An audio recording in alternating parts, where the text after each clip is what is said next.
This is the Falcon semi-hollow body 12-string electric guitar, a build I completed in 1987. The Falcon is the second instrument I built, the first being an 8-string travel guitar. In 1986, I wanted a Rickenbacker 360 electric 12-string really bad. This model was similar to the one played by my first guitar hero, George Harrison, which made its debut in the movie Hard Day's Night. I played a few at local music stores and I loved the unique sound, but I finally admitted to myself that the necks were just too narrow for my big hands. I seemed to have no problem with the tree trunk of a neck on my Guild Jumbo acoustic 12-string, but no matter how hard I tried, I just couldn't work the tiny Rick neck.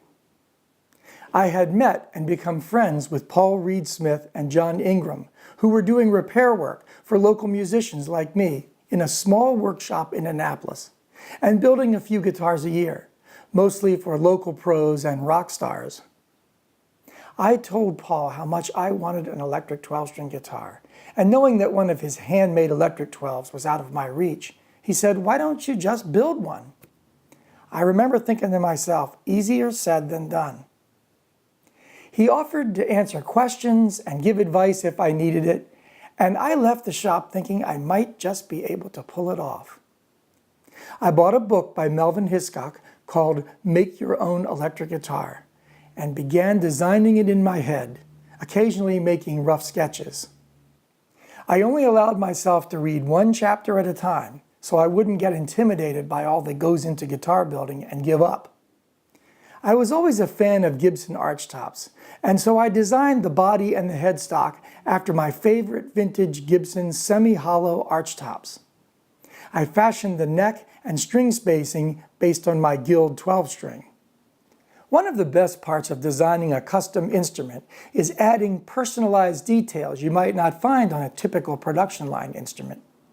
The Falcon guitar has several, like a built-in tuner, an internal headphone amp for silent practice, a true Rickenbacker-style split pickup stereo output, my last name inlaid into the headstock, and inlays that are made from mother of pearl and real ivory from the tops of old piano keys, from a piano that, let's just say, didn't need them anymore.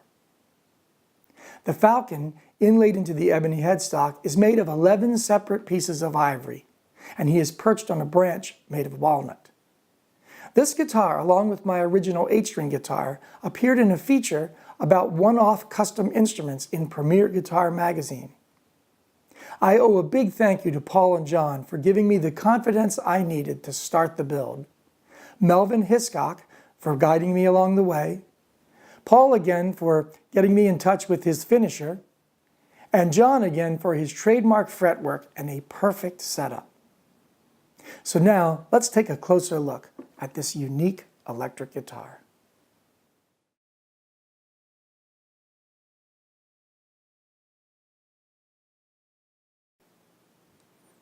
The body of the Falcon 12-string guitar is made from a solid billet of mahogany, resawed and book-matched. 2 cavities were cut into the body to add some acoustic properties to the electric sound. One houses the extensive electronics. The back of the guitar is walnut with a strip of mahogany at the joint. Walnut is an unusual wood for guitar building. It has an oily surface and is difficult to apply a finish to. I topped the guitar with beautiful tight-grained, book-matched Sitka spruce from the Martin Guitar Company. The body is bound on the front and back with a layered binding of black and white plastic. The bound elevated pickguard is also made from ebony and inlaid with ivory taken from an old piano keytop. I also use a thin layer of ebony for the control cavity cover. The neck was created from 3 pieces of hardwood glued together with an opposing grain. The center is walnut and the 2 outer layers are mahogany. The opposing grain helps keep the neck stable under the stress of the strings, and it also looks great.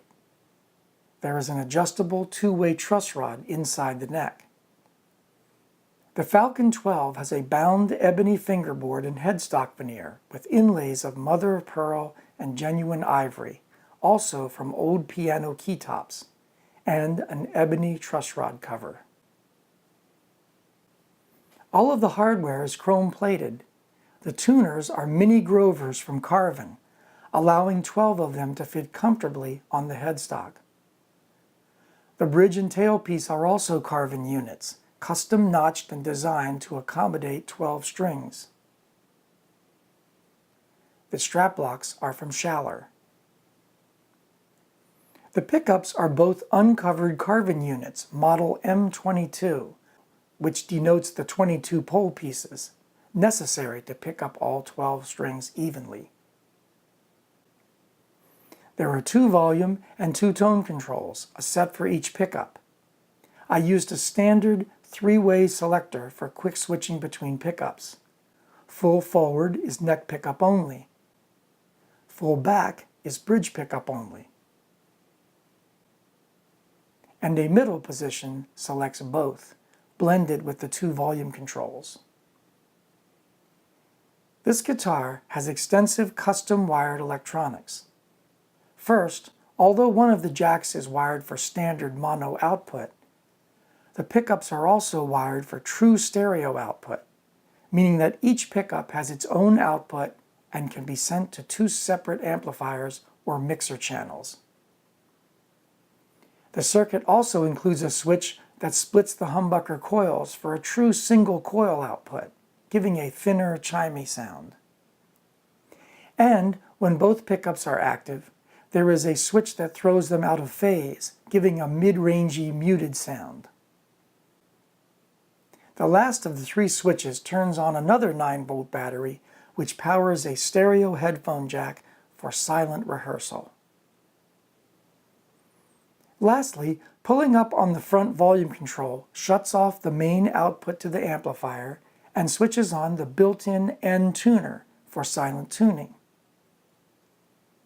Once tuned, popping down the knob turns off the tuner and sends the signal to the amplifier again. The N-Tune tuner is powered with a 9-volt battery housed in the control cavity.